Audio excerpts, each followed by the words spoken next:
Awali yote ndugu yangu, napenda pia kumshukuru Mwenyezi Mungu mwingi wa rehema aliyetuwezesha siku leo kukutana hapa.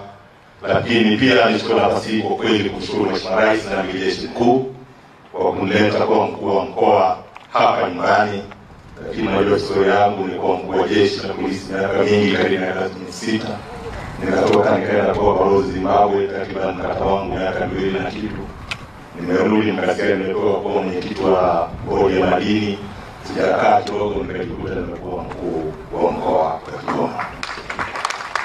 Hii haina maana kwamba mimi ni mzuri sana au mchapakazi sana. Mimi naamini ni imani aliyonayo kwangu, na pia ni kwa Mwenyezi Mungu anasema wewe nenda pale na pale. Kwa hiyo niwaombe sana nipe ushirikiano. Kwa hiyo nashukuru sana Mheshimiwa Rais. Napenda kumpongeza na kumshukuru kwa dhati mtangulizi wangu Kamishna Jenerali Mstaafu wa Jeshi la Zimamoto na Uokoaji Mheshimiwa Tobias Aregenya. Alihitimisha utumishi wake kwa hiari kutokana na kazi nzuri ya usimamizi wa miradi na maendeleo kuendana na ilani ya Chama cha Mapinduzi. Aliyofanya wakati wa utumishi wake hapa mkoani Kigoma ni mambo makubwa. Na nilikuwa nasema hapa nikasema hivi hata nusu mtaweza, mambo hata tupigie makofi. Lakini siku zote kupata mtangulizi mzuri na viongozi wazuri na wananchi wazuri kama mlivyo nyinyi, nafikiri tutakwenda ama tupigie makofi. Ndugu yangu, nimetambua kazi nzuri uliyofanya katika sekta mbalimbali za huduma za jamii, uchumi pamoja na kuimarisha hali ya usalama wa mkoa kupitia taarifa uliyotoa. Taarifa hii imeonyesha wazi kuwa uliweza kutafasiri kwa dhati dhamira ya kiongozi mkuu wa nchi Mheshimiwa Dr. Samia Suluhu Hassan. Kwa kuwa mkoa huu umeuwekea malengo makubwa na mafanikio. Aidha, niwasihi viongozi wenzangu tuendelee kufanya kazi kwa ari, ushirikiano na upendo kwa lengo la kuwezesha utoaji wa huduma bora kwa wananchi.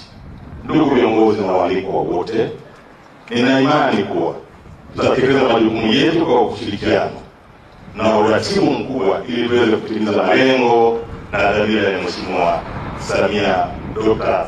Samia Suluhu Hassan ya kufanya mkoa wa Kigoma kuwa kitovu cha uchumi na biashara katika ukanda huu wa Magharibi. Ndugu zangu, kuna mambo ambayo Mheshimiwa Rais alinipa maelekezo wakati ananiapisha. Alielekeza kwamba mkoa wa Kigoma ni mkoa wa kimkakati kiuchumi. Sisi tunasema diplomasia ya uchumi. Maana yake nini? Maana yake tukitambua ni wapi tunaweza kuweka vitega vyetu upande wa utalii. Tukijaribu tutambua maeneo ambayo tunaweza kuita kupata watalii kuja kuangalia, hiyo ni fedha. Lakini biashara yetu, tukuza biashara yetu, hiyo ni fedha. Lakini tukipata wawekezaji kama vile tulipata umeme wa kutosha sasa, tukawa na wawekezaji wa kutosha, hiyo ni fedha. Maana yake mkoa wetu huu utabadilika, utakuwa ni mkoa ambao ni wa fahari. Na maana tunapokwenda Yesu tunakwenda nayo, ninajua kabisa tutafika mahali fulani. Lakini jambo la msingi hapa ni ushirikiano wa pamoja. Kwa sababu diplomasia ya uchumi, mkuu wa mkoa ana nafasi yake ya kufanya, wakuu wa wilaya wana nafasi ya kufanya, wakurugenzi wana nafasi ya kufanya, na wananchi wana nafasi ya kufanya, kwa sababu tuna resources katika hilo. Lakini la pili aliloelekeza Mheshimiwa Rais ni swala la uchaguzi. Na ameelekeza kabisa uchaguzi uwe wa amani, haki na utulivu. Amani na haki na utulivu, hii haiwezi kuletwa na vyombo vya ulinzi pekee yake. Sisi viongozi wote, wananchi wote wa Kigoma, tujue kwamba hatuwezi kuchagua waovu wakati wa vurugu. Tutachagua viongozi wazuri wa kuwatumikia Watanzania wakati wa amani. Kwa hiyo jambo la msingi ambalo Mheshimiwa Rais amesema katika maelekezo yake ni pamoja na hiyo. Na mimi naomba, kwa sababu leo ndio tunavunja barafu, basi tuende na hili kwamba ni jambo la msingi sana kwetu. Kwa kuhitimisha, ndugu zangu, nichukue fursa hii kuwashukuru nyote kwa kujumuika nami katika hafla hii fupi ya makabidhiano rasmi ya ofisi.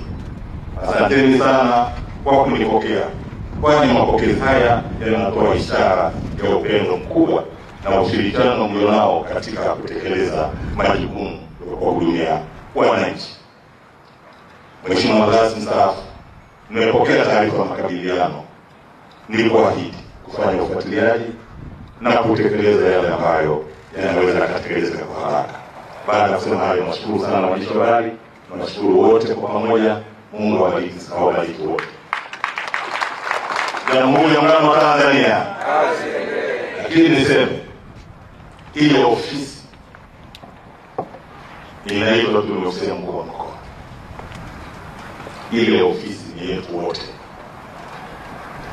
Wakati wote unataka kuongea na mkuu wa mkoa, mimi sina uwasimu. Nimetuma na Rais kutimiza wajibu wangu, yeye ametimiza wajibu wake, ameleta katika mkoa huu. Kwa hiyo kwa jambo lolote, kwa chochote, ofisi yenu iko wazi. Asante kwa kunisikiliza.